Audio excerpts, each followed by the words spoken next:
দেশের স্বাস্থ্য খাতকে বিশ্বমানের করে গড়ে তুলতে চিকিৎসকদের আধুনিক প্রযুক্তির সাথে তাল মিলিয়ে চিকিৎসা সেবা দেওয়ার আহ্বান জানিয়েছেন সমাজ কল্যাণমন্ত্রী ডক্টর এজেডএম জাহিদ হোসেন।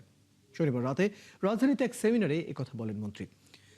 সাধারণ মানুষ যেন কম খরচে দেশেই হাঁটু প্রতিস্থাপন ও জটিল অর্থোপেডিক সেবা পান, সেজন্য হাসপাতালগুলোর সক্ষমতা বাড়ানোর তাগিদ দেন তিনি। চিকিৎসকদের প্রতি উন্নত ও মানবিক চিকিৎসার মাধ্যমে রোগীদের আস্থা অর্জনের পরামর্শও দেন মন্ত্রী।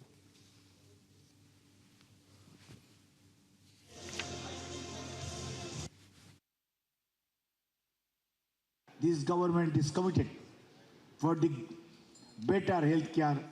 বর্তমান টেকনোলজি বা প্রযুক্তি ব্যবসা, শিক্ষা স্তর বা বৈজ্ঞানিক আবিষ্কারের মান উন্নত করার পাশাপাশি স্বাস্থ্য ক্ষেত্রেও এর অবদান অপরিহার্য। উন্নত প্রযুক্তি স্বাস্থ্যসেবায় বিশ্বব্যাপী অগণিত মানুষের জীবন বাঁচিয়ে তুলেছে এবং জীবনের গুণগত মান উন্নত করে তুলেছে। Is our primary goal and first concern.